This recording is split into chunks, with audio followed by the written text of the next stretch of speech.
Many people enjoy watching the fierce competition in the Olympics and rooting, of course, for their respective countries and athletes. But what sort of planning and costs go into this event? Is it financially worthwhile for countries to host it? I'm Allen Barton. Stand by for Front Page.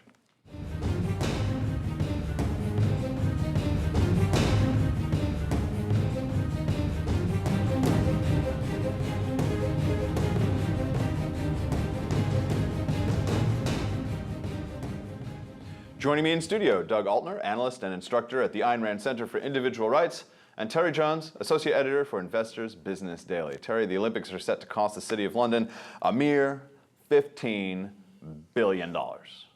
That's up from the original estimate of something like $4 billion. Where do these costs come from, and is it worth it? I mean, you're bringing in obviously a lot of tourism, a lot of there's TV rights and all that stuff. But does it really make any sense for anyone to host these things anymore? It really doesn't. I mean, unless you're going to put it on a business-like footing, it's really you're sticking the taxpayers with the tab for you throwing a party for somebody else. Really doesn't make much sense. I mean, you know, you can make these arguments, and they frequently are made, that, well, it's an investment. That's what they're saying now. This is really an investment. Infrastructure investment. Yeah, like nobody knew about London and its many charms, you know. So they really need to showcase what London can do. I know when I go to London, I'm looking for a good run around a track. Yeah. You know, and if they have a high quality track, that's gonna draw me to that city. Well, I mean, the infrastructure argument, I guess there's transportation infrastructure to get people around, but it doesn't sound as though that's going to be and there's also added costs that's not being factored into this, the inconvenience and the loss of productivity and whatnot that goes along with it.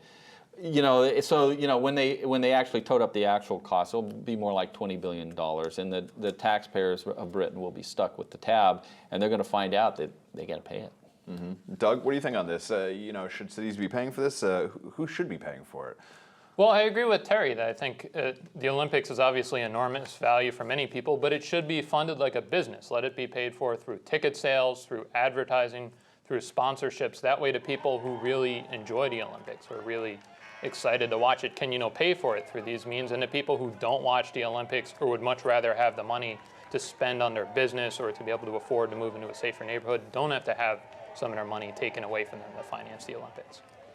Terry, you know, the UK economy it's not been doing too well. I mean, 3 straight quarters, I think, of contraction, officially a double-dip recession, blah, blah, blah, blah, blah. You know, is there a sense that sometimes even when you don't have the nuts and bolts, like you add it up, it's 15 billion, 20 billion in costs, it's not going to be 15, 20 billion in income, but is there a sense of common purpose or a common mission or an esprit de corps that the country can rally around?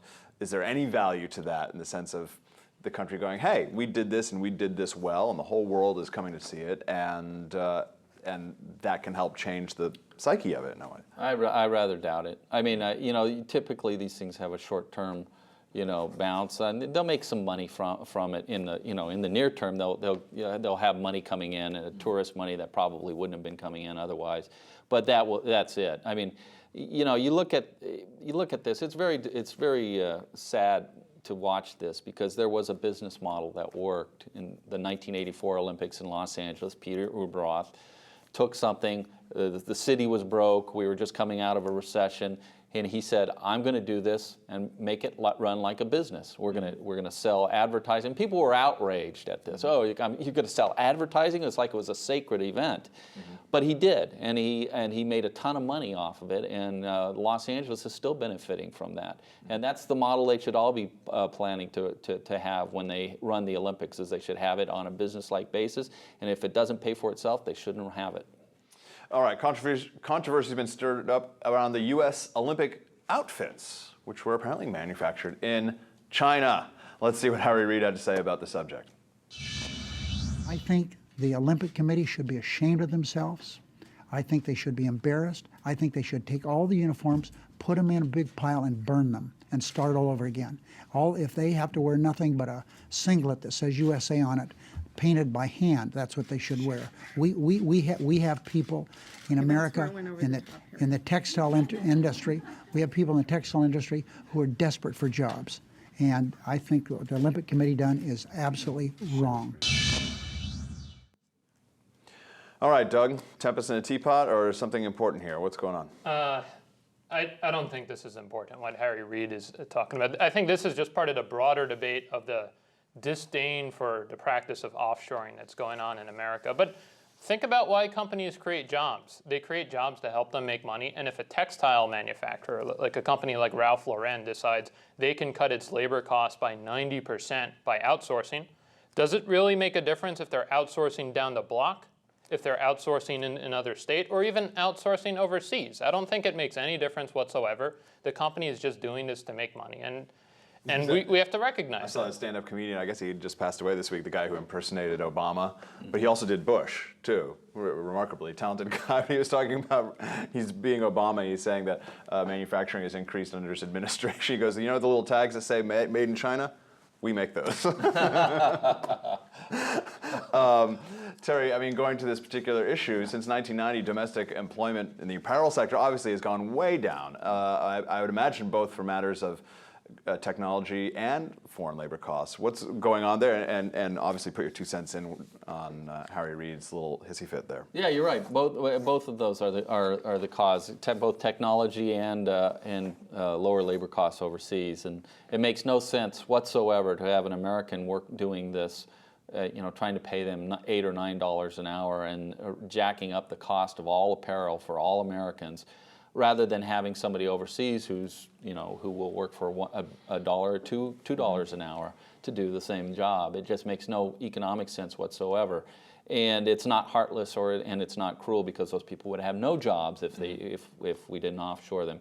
And it frees up people here to do other things, higher end things, and that's why training and they're education spending less money on their apparel. So I mean, there is a material That's right. benefit coming back the other way. You can buy your T-shirts or That's whatever correct. for $10 instead of $20, and that increases the standard of living and hopefully grows the economy. But Harry Reid, he's an economic jingoist. He waves the flag all the time.